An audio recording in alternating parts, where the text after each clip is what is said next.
청춘 극장 김내성 1권.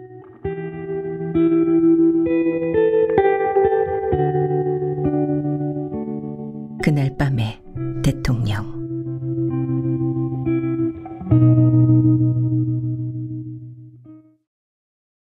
아현동 오창윤의 저택 정문을 나서면서 그래도 지가 날 쏘지야 못하겠지 하는 일루의 희망적인 생각을 품고 마음속으로 다시 한번 그것을 되풀이하던 순간 장일수의 몸뚱이는 한 방의 총소리와 함께 쓰러지고 말았다.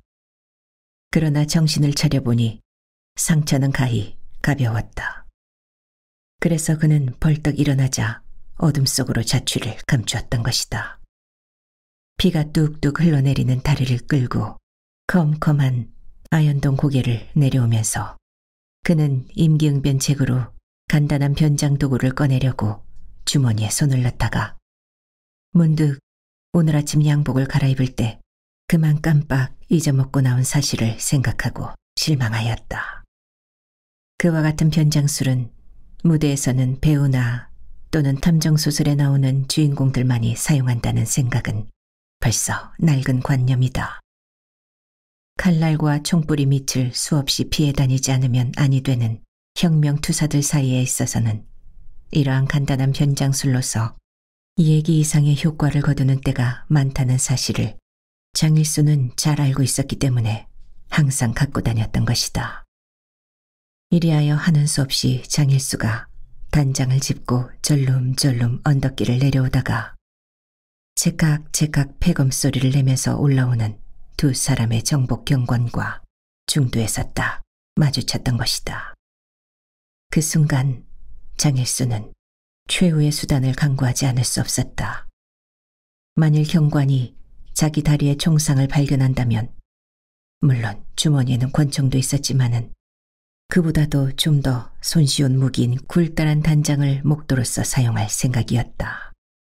그뿐만 아니라 그 단장으로 말하면 단순한 단장이 아니고 손잡이를 뽑으면 예리하고도 깊다란 창검이 들어있었던 것이다.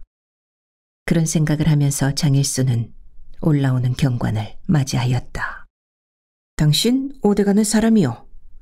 하고 묻는 경관의 말에 네, 집에 어린 것이 갑자기 배를 꼬며 울어대길래 약방으로 청심환을 사러 가는 길입니다. 당신 집이 어디요? 네, 바로 이 집입니다. 하고 길갓집 하나를 가리켰더니 경관은 그대로 지나가 버리고 말았다. 하나의 위험은 또 지나갔다. 그러나 전찻길로 나와 자동차를 멈추려 할 때 문득 뒤를 돌아보니 인제 방금 속아 넘어갔던 경관 두 사람과 최달근이가 골목에서 뛰쳐나오지 않는가. 장일수는 차에 오르자마자 배를 움켜쥐며 급성 맹장염 같으니 대속력으로 세브란스 병원으로 가자고 하였다. 세브란스 병원에서 내릴 작정은 물론 아니었다. 만약에 최달근이의 패가 자동차로 추격을 해오면 거기까지 가는 도중에서 또 다른 방도를 강구할 심산에서였다. 과연 최달근은 자동차로 따라왔다. 이러다가는 밤새도록 서울 시내를 뺑뺑 쫓겨 돌아다닐 형편이 아닌가. 거기에 생각이 미치자 장일수는 세브란스 병원 앞에서 차를 멈추려는 운전수에게 다시금 대학병원으로 가자고 하였다. 그리하여 남대문을 지나고 조선은행 앞을 지날 무렵에 장일수는 한층 더 허리를 꼬며 여보 운전수, 벨이 끊어지는 것 같아서 견딜 수가 없으니 약방에 들려서 청심환을 한 봉지 사다 주시오. 하고 7원짜리 한 장을 꺼내주면서 남은 돈은 당신에게 드릴 테니 빨리 청심환을. 네, 고맙습니다. 바로 명치동 입구에 약방이 하나 있습지요. 그러면서 운전수는 명치동 입구에서 차를 멈추고 약방으로 뛰어들어갔던 것이다. 됐다. 운전수가 약방으로 뛰어들어가는 것을 본 장일수는 휙 객석에서 운전대를 올만지며 핸들을 잡고 달리기 시작하였다. 땅께 미안하이. 자네들은 어서 약방으로 들어가서 운전수나 체포하게. 그렇게 중얼거리면서 일로 종로 내거리로 줄다름을 쳤다. 종로에서 장일수는 곧장 안국동으로 차를 몰아 컴컴한 골목으로 한참 들어가다가 신성호의 하숙집 앞에서 마침내 차를 멈추었다. 장일수는 황급히 대문을 두드리며 콘사이스 있나? 하고 고함을 쳤다. 4년 만에 처음으로 들어보는 콘사이스란 말에 신성호는 눈을 번쩍 뜨면서 뛰쳐나왔다. 야, 콘사이스, 자네 아직도 살아있나? 장일수는 신성호의 손을 힘있게 잡았다. 자네 대통령이 아닌가? 신성호는 깜짝 놀랐다. 틀림없는 대통령일세. 하고 웃어대는 장일수였다. 그런데 자네 중국서 언제 왔나? 한 달 포경 되지. 자, 어서 방으로 들어가세. 아니, 자네가 좀 나오게. 자가용 자동차를 몰고 왔는데 어디 오래간만에 자네하고 유쾌한 드라이브나 한번 해보세. 자가용? 이건 글자 그대로 후화판인걸? 후화판이지. 자네 중국서 아편장사를 했나? 아편장사만으로야 자가용을 사겠나? 갈부장사도 했다네. 자네 어디 다리를 다쳤나? 왜 쩔뚝쩔뚝? 쉬, 아무 말 말고 빨리 차를 타게. 장일수는 명령하듯이 재촉을 하며 신성우와 같이 차를 탔다. 차는 다시 안국동 골목을 빠져나오기 시작하였다. 그런데 자네 내 주소는 알고 있었겠지만 이런 밤중에 어떻게 그리 쉽사리 집을 찾았나? 그건 말인가? 요 전날 무슨 용건이 있어서 이리로 지나가다가 자네 처소를 알아두었지. 그래? 그때는 왜 찾지를 않고 구하면 불입이야? 긴급한 일이 있어서. 그리고 자네 처소를 함부로 찾는 것이 자네에게 후환이 좀 미칠 것 같아서. 그럼 역시 자네는 무슨 용건을 띠고 왔네 그려? 그저 그쯤 알아두게나. 이건 피가 아닌가? 객석에 앉았던 신성우는 그때 담배를 붙일 셈으로 성냥불을 켰다. 그러다가 자기 발뿌리에 첨벙하니 괴인 피를 발견하고 외쳤다. 너무 큰 소리 내지 말게. 내 다리에서 흘린 피야. 역시 다리를 다쳤는가? 넓적 다리에 지금 총알이 한 개 박혀 있거든. 뭐? 총알? 신성우는 깜짝 놀랐다.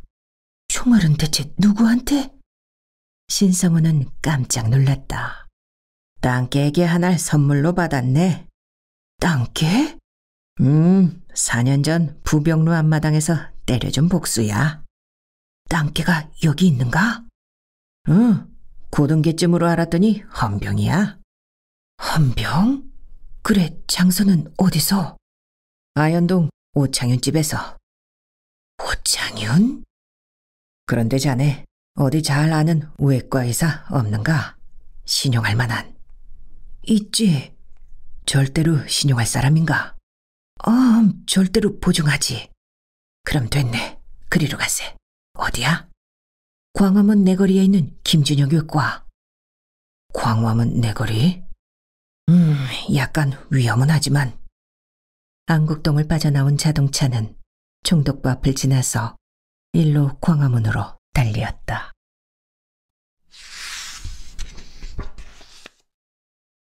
구겨진 이력서.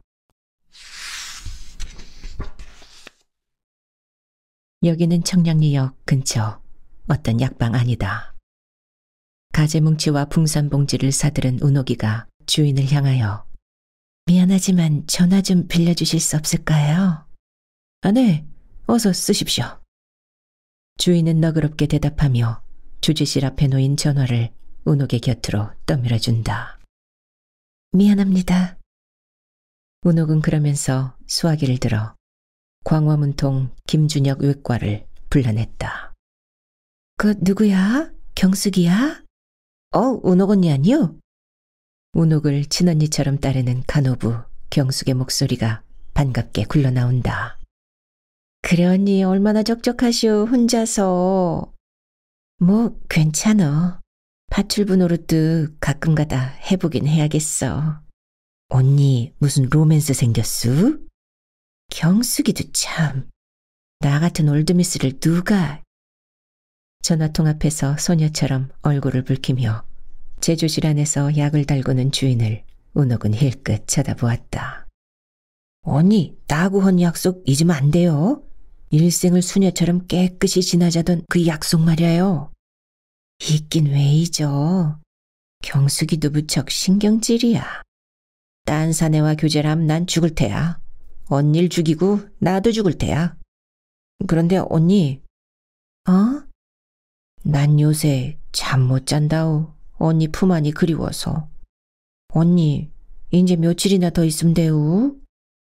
환자의 경과가 무척 좋아서 연내엔 병원으로 돌아갈 것 같아. 그럼 정초엔 우리들과 같이 놀게 돼우? 봐야 알겠지만 그렇게 될 것 같아. 그런데 선생님 계시냐? 잠깐만 기다려요. 지금 병실에 계신데? 하고 쿵쿵 발소리가 나더니 무엇을 생각했는지 다시 뛰어돌아오며 아차차 언니 잊어먹은 게 있구려.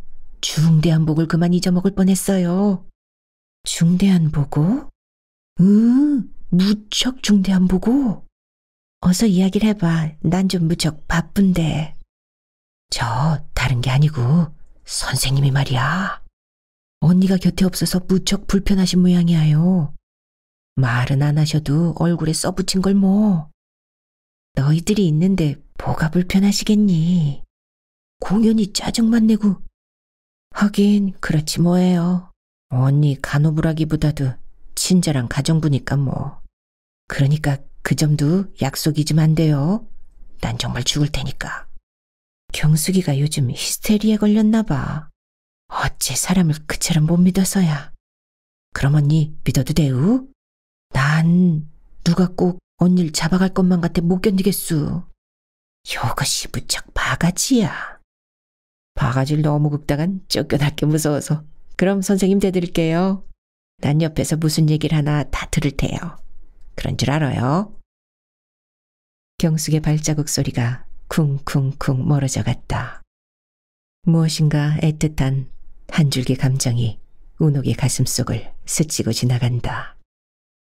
쓸쓸해하는 경숙이도 위로해주고 싶었고 불편해하는 김준혁 박사도 거두어주고 싶었고 또 지금 자기가 맡은 환자, 다리에 총상을 받고 신음하는 청년의 뒤도 돌봐주고 싶었고 운옥은 자기의 몸이 단 하나인 것을 순간 슬퍼하였다.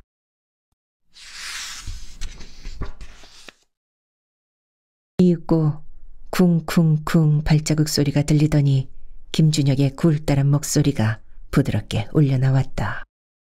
선생님이세요? 저 운옥입니다. 아, 얼마나 고생이시오. 파출부란 그리 편안한 일은 아니니까. 그동안 선생님 얼마나 불편하셨어요. 선생님의 뒤를 잘 거두어드리리라 구경숙에게 여러 번 이르고 오긴 했습니다만. 모두 나이 어려서. 그런데 환자는 좀 어떤가요? 경과가 아주 좋아요. 연내로는 넉넉히 걸어 댕기겠어요. 지금도 변소 출입은 자유로이 하니까요. 하여튼 보통 환자로 취급해서는 안 돼요. 운옥을 특별히 보낸 것도 그 때문이니까. 네, 저도 잘 알고 있어요. 염려하지 마세요. 그런데 누가 환자를 찾아오는 사람은 없는가요? 없어요. 신성호 씨는 가끔 찾아오시지만도. 잘 알았어. 운옥이도 몸조심 잘하시오. 네, 고맙습니다. 그럼 이만 그치겠어요. 안녕히 계십시오. 운옥은 전화를 끊고 주인에게 미안합니다. 전화가 너무 길어서. 괜찮습니다. 운옥은 약방을 나섰다. 아침부터 흐리던 날씨가 오정을 지날 무렵부터 희득희득 눈송이가 내리기 시작하더니 이젠 제법 하늘이 하무룩해졌다. 그 해도 거의 저문 섣달 중순. 미일전쟁만 1년을 맞이한 전시 풍경이 이 거리 저 골목에서 일종의 살기를 띠고 오고 가는 사람들의 가슴을 무섭게 억누른다. 지원병이 대오를 지어 의기양양한 듯이 나팔소리도 높다라니 운옥의 옆을 지나간다.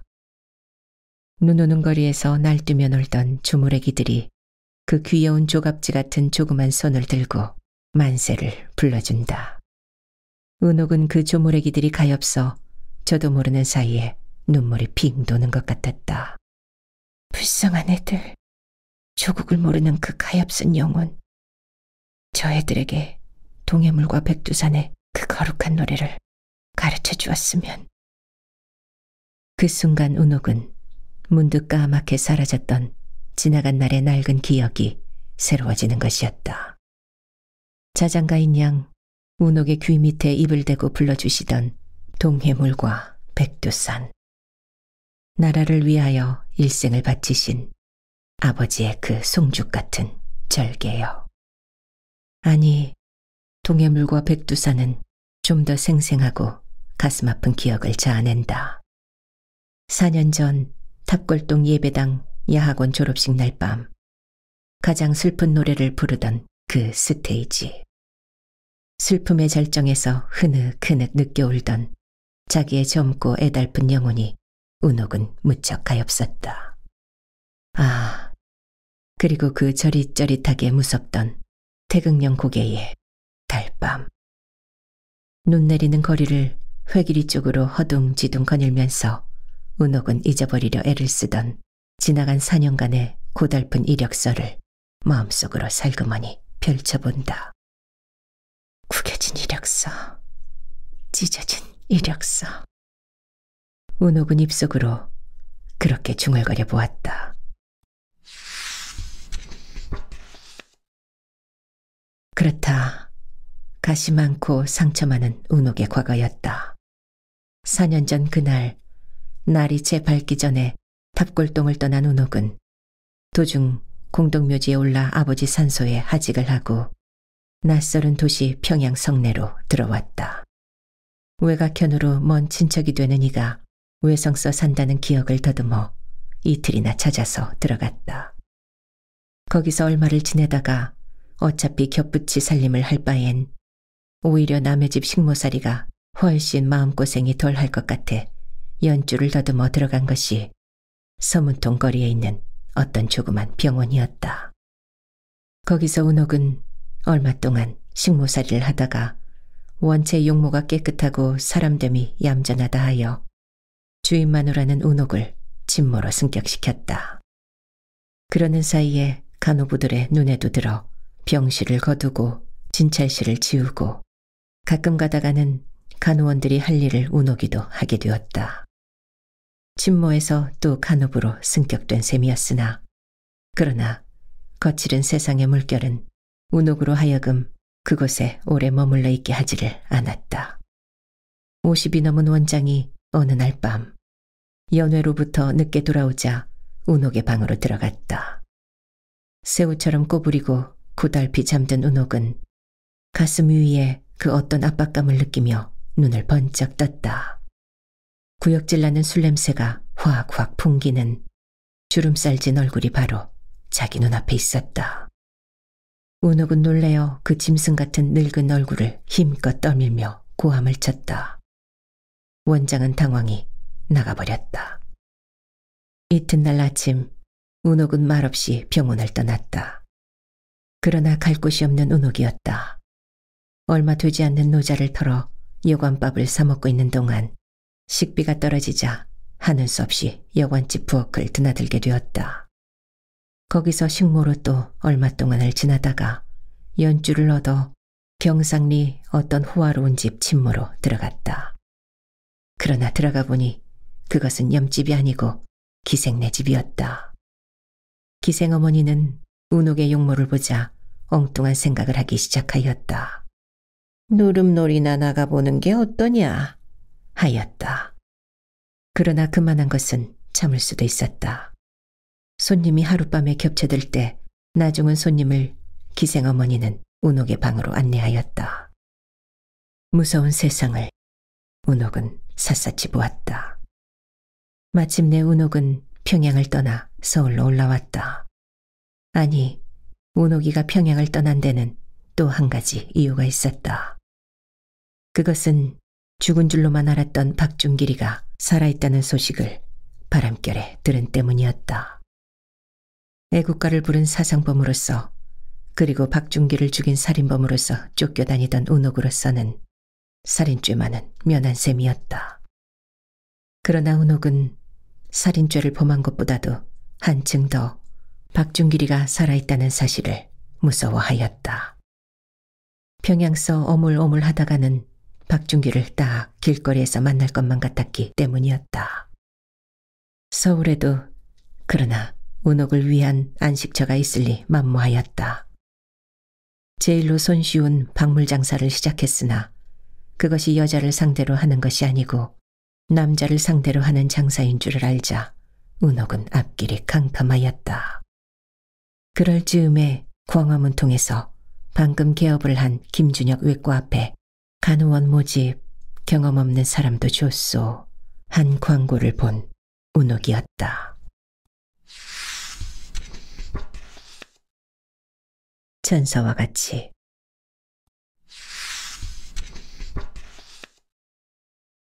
전혀 경험이 없는 운옥이도 아니었다. 아니, 그보다도 운옥이의 진실함과 총명함이 김준혁 박사를 저으기 기쁘게 하였다. 나이도 듬직하고 까불러만 대는 다른 간호원들에게 비하여 믿음성이 있어 보이는 것이 무척 좋았다.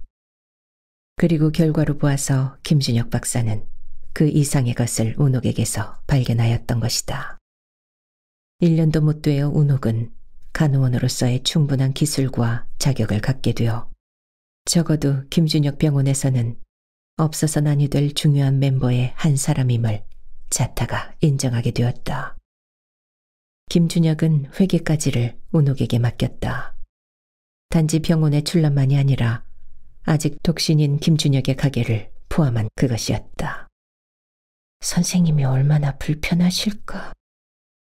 운옥은 그렇게 중얼거리면서 자기 손을 기다리는 병원의 이 구석 저 구석을 생각해 보았다. 그러한 중요한 지위에 있는 운옥을 파출부로 보내지 않으면 아니 될 만큼 김준혁은 다리에 총상을 받은 그 환자를 위하는 것이 운옥에게는 알 것 같기도 하면서도 모를 일이었다.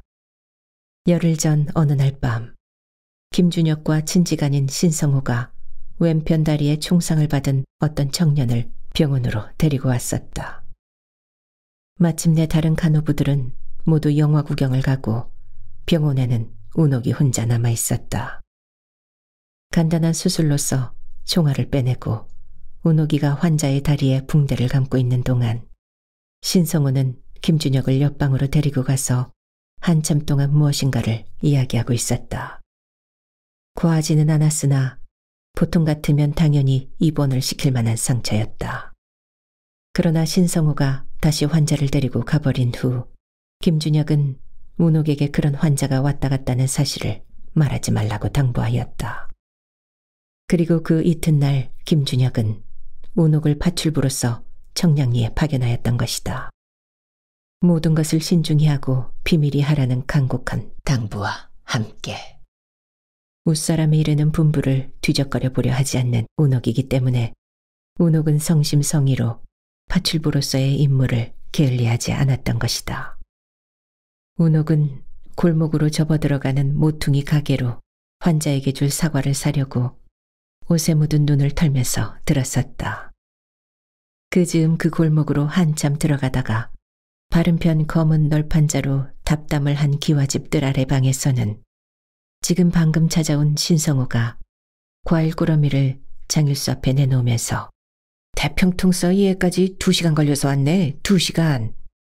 자리에 들어누운 장일수는 꾸러미에서 대굴대굴 굴러나오는 사과를 한 개 집어서 깎을 생각도 않고 와작와작 깨물어대면서 맛 좋은걸? 신성호는 칼을 꺼내 사과를 깎으며 땅깨가 종시 날 찾아왔단 말이야. 땅깨가? 땅깨가. 언제? 바로 오늘. 장일수는 흥미를 느끼는 듯이 눈을 번쩍거리며 그래, 찾아와서 뭐라고 하는 거야? 날 동 떠보려고 하는 게지 뭐야. 자네 거처를 필시 내가 알 것이라고. 왜 이리 좀 모시고 오지 않고. 그러면서 장일수는 유쾌한 듯이 자꾸만 사과를 씹어댄다.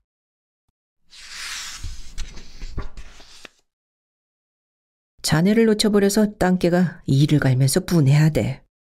신성호는 거기서 오늘 추달근이가 출판사로 찾아왔더라는 이야기를 쭉 하고 나서 그런데 땅개가 내 뒤를 톡톡히 따르거든.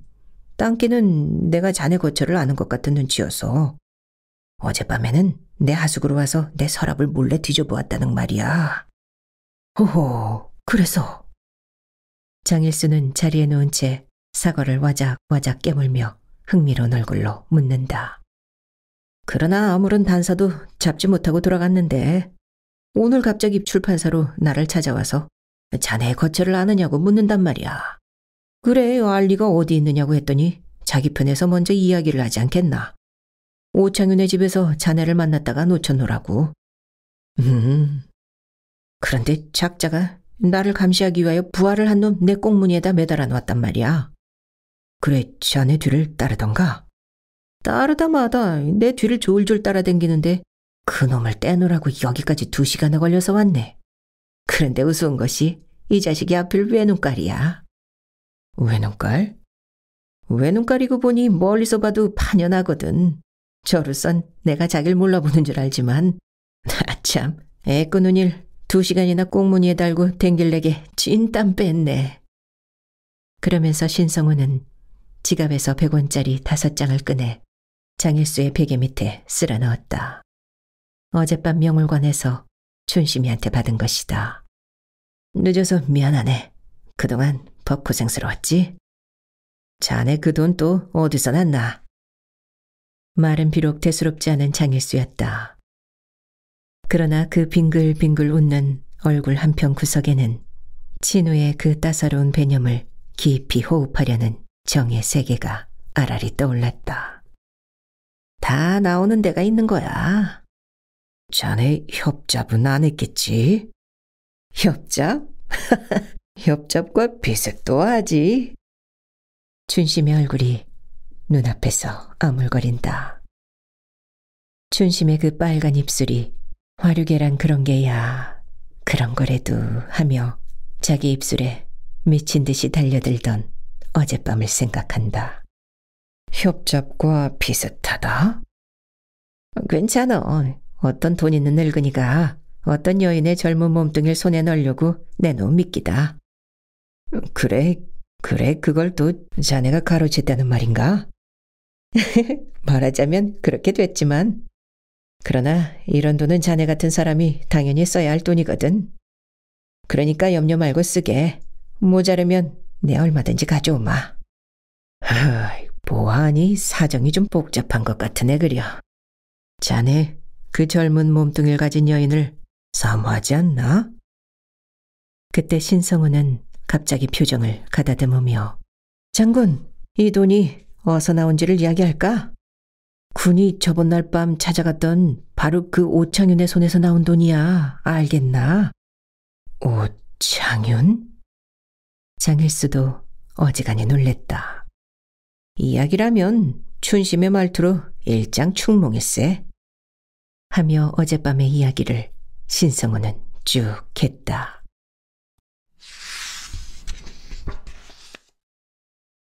춘삼이를 오창윤에게 빼앗겼다는 신성우의 이야기를 묵묵히 듣고 있던 장일수는 하하하 하고 한번 웃고 나서 거 안 됐네 그려. 그러나 춘심이의 심경이 그러하다니 어쩔 수 있겠나. 어쩔 수 없지. 화류계란 모두 그런 거래. 누가 그러던가?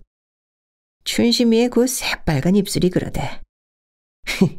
그만했으면 춘심이 년도 상당하이. 상당하대. 자네 같은 미남자도 퇴짜를 맞을 때가 있네 그려. 미남자는 연애의 조건은 될지 몰라도 결혼의 조건은 못 되나 보대. 돈. 그러면서 신성우는 팔굽이를 베고 장일수 옆에 번듯 누워버렸다. 콘사이스. 응? 자네 쓸쓸한가? 한없이 쓸쓸하이. 오창윤이가 내 사랑하는 콘사이스를 이처럼 못살게 군다는 말이지. 오창윤의 그 굴다란 목덜미를 장일수는 눈앞에 그려본다. 콘사이스. 장일수는 신성호의 목을 끌어당기며 네, 춘심이 대신에 키스를 한번 해주마. 어이쿠 맙소사. 신성호는 벌떡 몸을 일으키며 자네의 그 소도둑놈 같은 얼굴과 한번 의논을 해보았나? 하면서 운옥이가 사용하는 조그만 손거울을 장일수 얼굴 앞에 갖다 댔다. 하하하. 장일수는 유쾌하게 웃어대며 콘사이스, 자네 여자의 대명사가 무엇인지 아나? 오, 약한 자여, 그대의 이름은... 노. 하고 장일수는 신성호의 말투를 흉내내며 여자란 언제든지 거울과 같이 다니는 동물이야. 여자가 있는 곳에 어찌 거울이 없을 수 있으랴, 그 말인가? 옳지. 자네, 이 거울의 임자와 한방에 있으면서 무척 행복한 모양 같은데. 그건 또 무슨 의미인고? 얼굴을 보면 모를 일도 알 법하거든. 그건 자네의 오해고 그것과는 다른 의미에 있어서 사실 운옥 씨는 온갖 아름다움을 한 몸에 갖춘 여인이라네. 전형적인 조선의 어여쁜 아내가 될 사람이야. 이건 최상급의 찬송인걸. 그러다가 신성호는 문득 말머리를 돌리며 아 참, 배경민에게서 엽서가 왔는데 이번 동경 들어갈 땐 꼭 서울에 들리겠다고. 그러면서 아까 출판사로 온 영민의 엽서를 주머니에서 꺼냈다. 아, 꼬마가? 장일수도 일어나 앉으며 엽서를 반가이 들여다본다. 이거 참 반가운 일인걸. 졸업은 언젠고? 내년 봄일걸? 지난 가을에 변호사 시험에 합격했다는 신문 발표가 있었다네. 꼬마가 변호사가 된다. 교문을 등진으론 한 번도 못 봤는데 무척 변했을걸. 졸업식 날 밤 자네 하숙에서 송별주를 마시고 모란봉 아래를 산책하던 생각 안 나나? 땅깨네 폐와 한바탕 했었지. 감개무량한 듯이 장일수는 담배만 퍽퍽 피운다. 어서 쾌차에서 꼬마 올라오면 우리 한번 밤새껏 마셔보세. 그래, 한 잔 먹세. 그때 대문이 열리며 약을 사들은 운옥이가 눈을 털며 뜰 안으로 들어섰다. 아, 신 선생님 오셨어요. 침묵의 정렬.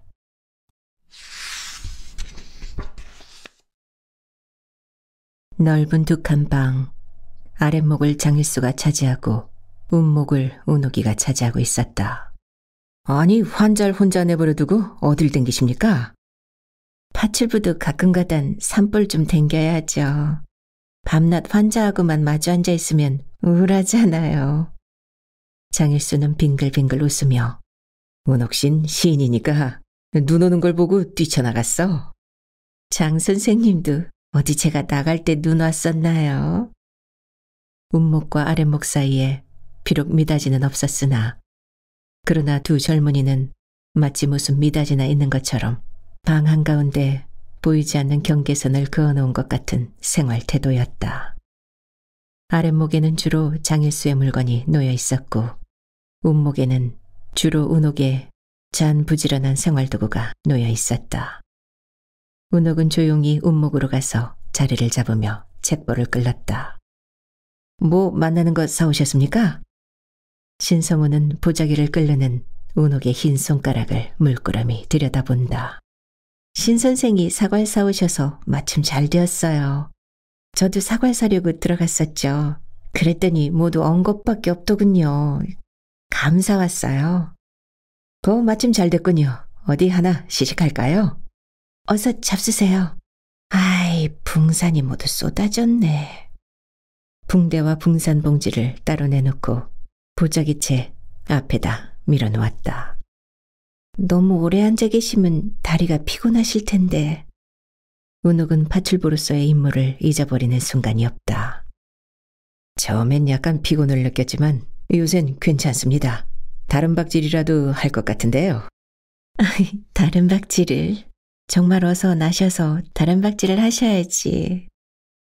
신성우는 입맛을 다시면서 그 감 맛나는 걸 많이 잡수세요. 장 선생님 병문안 오시는 건 선생님 혼자뿐이신데.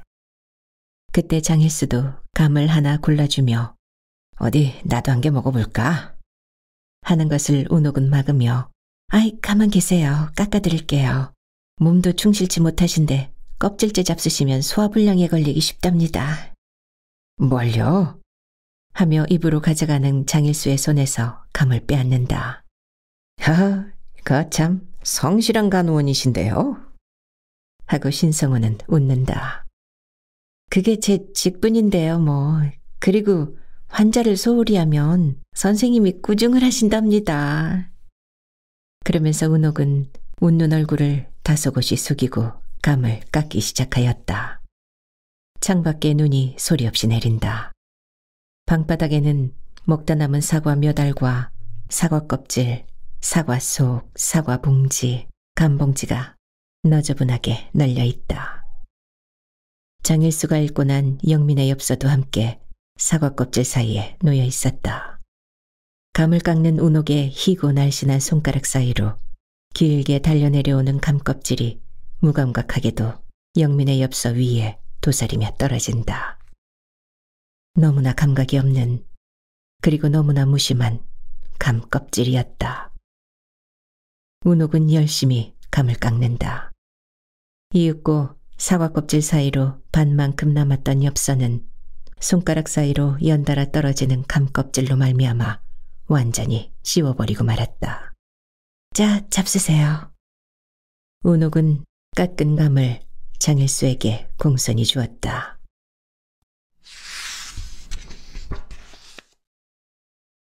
제가 칠게 그냥 드세요. 신성우는 갈림시에 너저분하게 널린 사과 껍질, 감 껍질을 모아 신문지 봉지에다 꽁꽁 싼다. 아이, 신선생님 그냥 드시래도.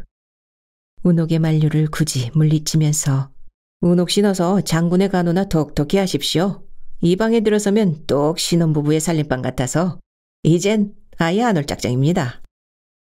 감 껍질과 함께 백영민의 엽서도 함께 묻혀 봉지 속에 들어가고 말았다. 신선생님도. 운옥의 얼굴이 빨개진다. 당황한 눈초리가 멎을 것을 찾지 못하고 일순간 허공 중에서 오들오들 떨고 있었다. 신군, 그런 말을 하려면 정말 인제 오지 말게. 농담도 상대자 여야에 따르는 것이니까. 의외에도 장일수가 얼굴을 가다듬었다. 빙글빙글 웃을 줄로만 생각했던 장일수의 얼굴을 신성원은 후닥닥 놀래며 덤덤히 바라보다가 아, 취소 하고 머리를 긁으면서 밖으로 뛰쳐나갔다. 구두를 신으면서 쥐었던 신문지 봉지를 마루 밑 아궁지 앞에 던지고 일어선 신성우의 얼굴이 이번에는 운옥의 얼굴보다도 한층 더 빨개졌다. 신 선생님 안녕히 가세요. 문 밖까지 전송을 나온 운옥에게 신성우는 대답조차 못하고 도망하듯이 사라져버렸다. 운옥 씨, 신군의 실언을 용서하시오. 그러나 운옥은 대답이 없이 마루 끝에 놓인 걸레를 갖고 들어와서 실과즙이 떨어진 방바닥을 닦기 시작하였다. 빠드닥 빠드닥 소리가 나도록 무척 힘을 주어 닦는다. 방바닥을 닦는 것이 자기의 천직인 것처럼 성심성의로 닦는다. 장일수는 운옥의 얼굴을 들여다보았다. 평화로운 얼굴이었다. 거기에는 웃음도 없는 대신 불행도 없었다. 신군은 본래부터가 그러한 경솔한 친구가 아닙니다. 그것이야말로 정말로 실언입니다. 소년처럼 순진한 청년. 운옥 씨 인사에 대답도 못하고 달아버리는 신군을 용서하시오. 어서 누우세요. 피곤하실 텐데. 운옥은 걸레를 마루로 내놓고 장일수의 자리에 손질을 한다. 운옥씨, 모든 것이 여의치 못해서 파출부의 방을 따로 내드리지 못한 저를 꾸짖어 주시오. 그런 걸 뭘 다 걱정하시나요? 병이 덧치면 어떡하시려고. 운옥은 끝끝내 용서한다는 말을 하지 않았다. 아니, 하고 싶었다. 신성훈들 아기가 있어서 그랬으랴만. 그러나 신성호의 실언을 용서하는 순간 운옥은 영민에게 커다란 죄악을 범하는 것 같았다. 영민을 한없이 모욕하는 것 같았다. 차라리 운옥 자신이 모욕을 받는 것은 좋았다. 그것은 넉넉히 참을 수 있는 운옥이었다. 밤이 왔다. 붕대를 교환하고 장일수와 허운옥은 보이지 않는 미닫이를 사이에 닫히고 자리에 누웠다. 그러나 장일수는 잠을 이루지 못한다. 이리 뒤채고 저리 뒤채고 하였다. 어젯밤까지도 적어도 표면으로는 평온한 잠자리였다. 환자와 파출부와의 평범한 잠자리였다. 무풍지대의 연못처럼 평온한 잠자리에 신성우는 그만 부질없는 돌을 던졌던 것이다. 파문은 퍼지기 시작하였다. 신혼부부의 살림방 같다. 좋건 싫건 이 한마디가 두 젊은이의 신경을 긁어쥐었다.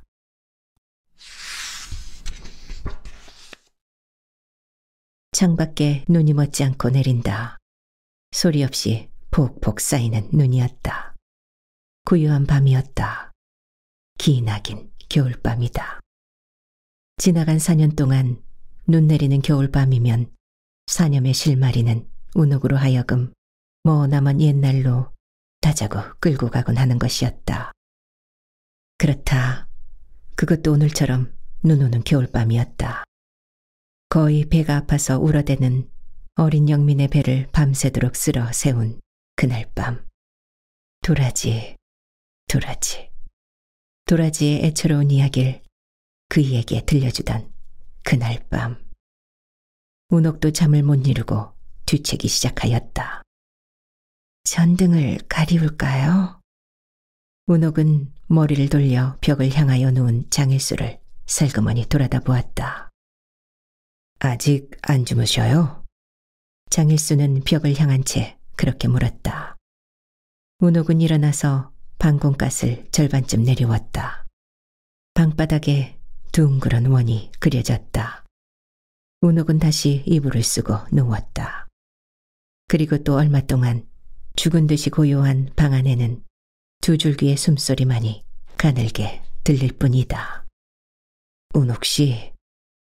장일수가 벽을 향한 채 그렇게 불렀다. 그러나 운옥은 대답이 없다.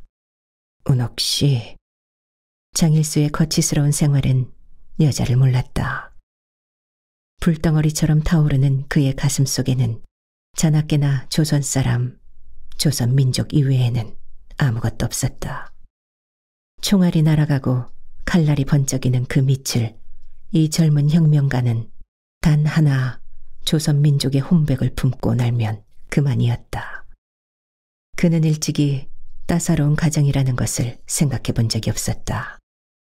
그의 과거에 만일 여성이라는 존재가 개입할 수 있었다면 그것은 마치 굶주린 자가 밥을 먹어 치우듯이 밖에 대한 적이 없었다.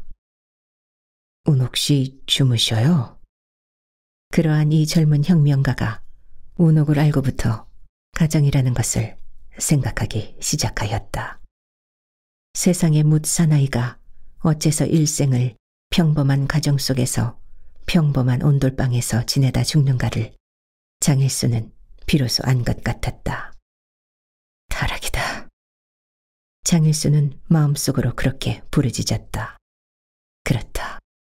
그것은 벌써 혁명가로서 타락의 제1보를 내집는 것이라고 장일수는 생각하면서도 눈을 감으면 운옥의 얼굴이 자꾸만 보였다. 지금까지 장일수가 보아온 여성이란 모두가 남성에 가까운 중성의 여자였다. 혁명가들 가운데도 여자가 없지는 않았다.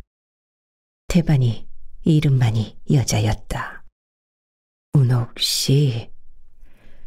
참다운 조선의 여성, 조선이 가질 수 있는 가장 아름다운 여성을 장일수는 파출부 허운옥에게서 비로소 발견하였던 것이다.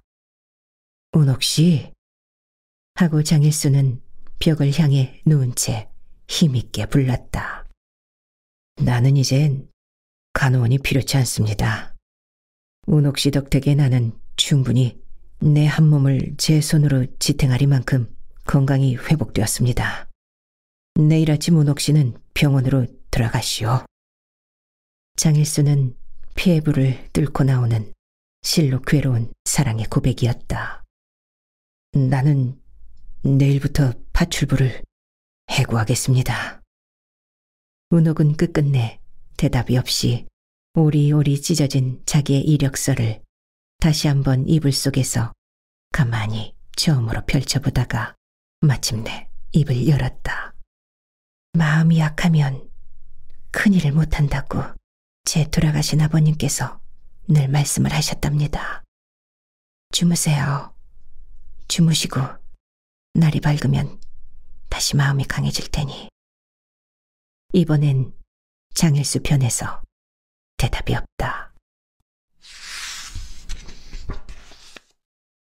꿈은 아니었만.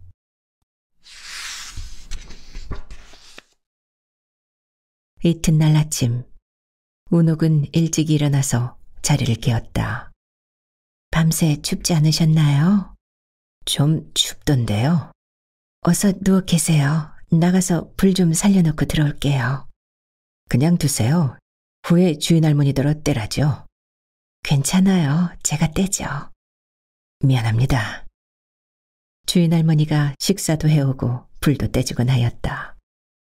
타락이다. 혁명가의 타락이다. 그렇게 중얼거리며 마루 밑에서 장작을 살리는 운옥의 인기척을 장일수는 향그럽게 연상을 한다. 눈이 한자 나왔어요. 그러면서 운옥은 아궁이에 장작을 챙겨놓고 감껍질을 싼 신문지 봉지를 터쳐서 장작 밑에 꾸겨 넣었다. 그리고는 성냥불을 켜댔다. 가늘하게 팬 장작개비에 불이 붙기 시작한다. 아이, 그대로 두시오. 내가 떼드릴게요. 그때 안방에서 주인 할머니가 나온다. 괜찮아요, 할머니. 눈이 어찌 두꺼운지 글쎄 한자 나왔어요. 내년엔 풍년이 들래나 보오. 할머니는 드르랑 부엌문을 열고 들어갔다. 제법 불길이 우욱한다. 운옥은 아궁이 앞에서 불을 쪼이면서 탑골동에 한 채밖에 없는 청기와집 넓은 부엌을 생각한다. 어린 영민이가 아직 자리 속에서 콜콜 잠들어 있는 이른 새벽. 흡족한 마음으로 아궁이 앞에서 밥을 자치던 아득한 기억이여. 불길이 세워졌다. 운옥은 아궁이 앞에 너저분하니 널려있는 사과 껍질, 감 껍질을 쓸어 넣어도 넉넉히 타버릴 수 있는 화력을 보았다. 운옥은 부지깽이로 실과 껍질을 하나씩 아궁이 속으로 던져 넣다가 문득 실과집에 글씨가 번진 엽서 한 장을 발견하였다. 백경민? 운옥은 눈을 부릅뜨며 엽서를 집었다. 분명히 탑골동 주소가 아닌가. 아, 그 이로구나. 멍하니 엽서를 들여다본다. 정신없는 사람 같다. 이게 꿈이 아닐까? 운옥은 가슴이 울렁거려 견딜 수가 없었다. 온몸이 화학하니 달아올라온다. 그것은 실로 운옥에게 있어서는 하나의 커다란 놀라움인 동시에 믿을 수 없는 기적이었다. 신 선생과 그분이 꿈이뇨 생시뇨, 이 너무나 놀라운 현실을 운옥으로선 좀처럼 믿어지지가 않는다. 운옥은 자기 입술을 꾹 깨물어 보았다. 아프면 생시요, 아프지 않으면 꿈이다. 아, 아프다. 운옥은 오들오들 떨리는 두 손으로 누구한테 빼앗기기나 할 것처럼 그리운 사람의 성명석자가 분명히 씌어있는 그 엽서를 꽉 부여쥐고 서신의 내용을 읽기 시작하였다. 아, 그분이 신 선생을 찾아오신다고? 그러면 장 선생과도 같은 친구가 아닐까? 운옥은 벌떡 몸을 일으키며 앞집 지붕 위로 먼 하늘을 멍하니 바라보았다. 밀물처럼 우욱하고 달려드는 이 너무나 커다란 반가움이여. 위대한 기적을 눈앞에 볼 때 느끼는 것과 같은 하나의 강렬한 전율을 전신에 깨달으며 운옥은 온몸을 와들와들 떨었다.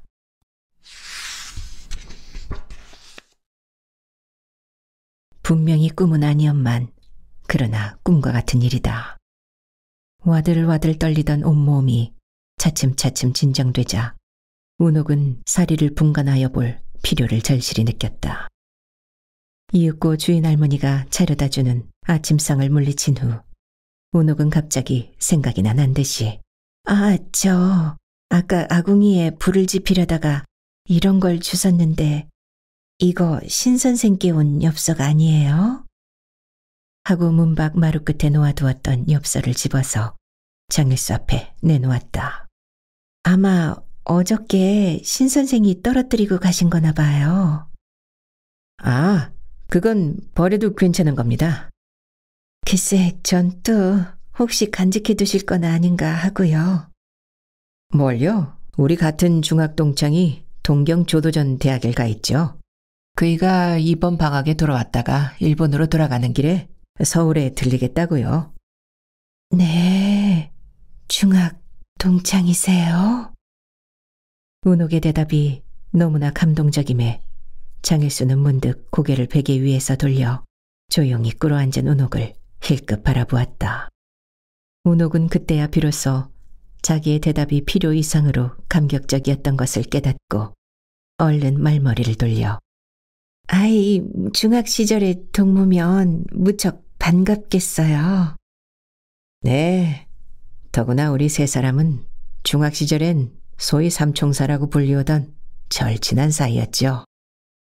장일수는 다시 천정을 물끄러미 쳐다보며 조용히 말하였다. 삼총사라고요? 네, 삼총사. 장일수는 거칠게 흘러간 4년 전에 즐거운 중학 시절을 꿈꾸듯이 나는 웅변과 완력으로, 신구는 문학과 유머로, 그리고 백영민 군은 학문과 인격으로 뭇 학생들을 제압해온 소년 삼총사였죠. 아, 다시는 돌아올 수 없는 중학 시절의 아름다운 꿈이여. 아름다운 노래여. 그대 나를 버리겠느뇨. 영원히 버리겠느뇨. 바이런의 연시를 읊듯이 만주벌판의 거세인 삭풍 속에서 조국의 한계의 초석이 되고자 죽음을 무릅쓰고 날뛰는 무명의 대통령 장일수의 입으로부터 젖은 듯이 흘러나오는 소년 시절의 절절한 갈망이여, 추억이여, 꿈이여. 아니, 그것은 다만 지나간 소년 시절만을 회상하는 을품은 아닐 게다. 오강을 건너지 못하는 항우 장사가 우미인을 읊는 노래였을런지도 모를 일이다. 더구나 어젯밤 나의 건강은 인제는 파출부를 필요로 하지 않으니 당신을 해고하겠다는 괴로운 고백을 한 장일수의 을품 가운데는 다분히 한 사람의 여인 허운옥을 꿈꾸는 절절한 감정이 섞여 있었다. 운옥도 그런 것을 모르는 배는 아니었다. 그러나 그보다도 좀 더 직접적으로 운옥의 가슴 한복판에 불을 붙인 짤짤한 한마디가 장일수의 이야기 가운데 있었던 것이니 백영민이라는 단지 이름 석자가 바로 그것이었다. 그렇다. 과거 4년 동안 자기의 입으로부터는 수천 번, 수만 번, 수없이 불러본 그 너무나 그리운 님의 이름이었건만 그 그리운 님의 이름을 다른 사람의 입에서 그처럼 감동적인 음향을 가지고 들어보기는 오늘이 처음이다. 그렇다. 백영민은 허운옥에게 있어서 영원한 그 지아비인 동시에 영구불변의 하늘이었다. 백영민. 운옥은 경건한 마음을 가지고 그렇게 입속말로 조용히 불러보았다. 그래, 그분은 대학에서 무슨 공부를 하시나요? 운옥은 의심을 받지 않을 정도로 태연스럽게 물었다. 신군의 말을 들으면 법률 공부를 한다는데요. 작년 가을 변호사 시험에 합격했다는 신문 발표를 봤다니까요. 변호사라고요? 네. 그럼 이번 처음으로 만나는구만요. 그렇죠. 졸업장을 한 장씩 움켜쥐고 백구는 동경으로 건너가고 신구는 서울로 올라오고 또 나는 상해로 갔으니까요. 중학은 어디였었나요? 평양이랍니다. 그럼 그분은 고향도 평양이시나요? 알면서도 운옥은 자꾸만 캐묻고 싶어 견딜 수가 없다. 평양서 남으로 한 30여리쯤 떨어진 촌이죠. 동네 이름이 뭐라고 그러던가요? 아, 탑골동. 탑골동이라고 하는 데래요. 탑골동. 아, 그리운 탑골동이요. 즐거운 기억이요. 그리고 또 한편 은장도로 박종기를 찌르던 무서운 기억이요. 그러나 백구는 우리들보다는 무척 우울한 사람이었죠. 콘사이스는 눈물과 웃음을 아울러 가진 친구지만. 콘사이스라고요? 아, 하하하. 하고 장일수는 웃으면서 신군의 별명이죠. 영어 사전을 주에다 웬다고 해서 그렇게 불렀죠. 콘사이스. 그럼 장 선생도 별명이 있었나요? 나는 대통령이었답니다. 대통령? 아이 참 좋은 별명이시네. 그럼 그이는 또 뭐라고 그랬었나요? 그이? 아, 그 배경민 군 말이죠? 네, 그 배경민이라는 분 말씀이에요. 하하하하 하고 장일수는 또 한 번 웃으면서 꼬마 신랑? 꼬마 신랑이라고요? 운옥은 몰랐다. 어렸을 때부터 부모네들끼리 약혼을 해놓은 색시가 있었다고요. 그래서 별명이 꼬마 신랑이지요. 아, 일찍도 어려서부터 약혼을 하셨네. 운옥은 맞장구를 치노라고 그렇게 대답은 했으나 가슴속이 뭉클하여 말이 목구멍에 걸려서 자연스럽게 튀어나오질 않는다. 인제 겨우 코 올리는 것을 면한 중학생이 한 사람의 약혼자를 가지고 있다는 사실은 가장 심각한 비극이 아닐 수 없죠. 항상 우울하던 백군. 백군은 말하자면 소년다운 즐거움이라는 것을 턱 모르고 지낸 사람이었죠. 그렇다고 경박한 무리들처럼 헌신짝같이 버릴 수도 없는 양심적인 인간이었답니다. 한 집안에서 오라비 누이처럼 길러낸 그 여인에게 여성으로서의 애정을 느끼기 전에 먼저 존경심을 느낀다는 것은 생각하면 부부의 길이 아닐는지도 모르죠. 백구는 그 여인을 누님처럼 어머니처럼 그리고 스승처럼 존경한다고 그런 말을 한 적이 있죠. 무슨 지조 있는 지사의 딸이라고 그러더군요. 파혼을 했는지 아직 그대로 혼자서 번민을 하고 있는지 이번 만나면 그것도 알아보고 싶은 문제고요. 운옥은 아무리 기를 써봤으나 뭐라고 맞장구를 칠 용기가 인제는 없었다. 입을 열면 울음이 터져 나올 것 같았고 눈을 들면 눈물이 쏟아져 나올 것 같았다. 운옥은 머리를 숙인 채 운목으로 살그머니 돌아서서 채용기를 찾는 척하였다.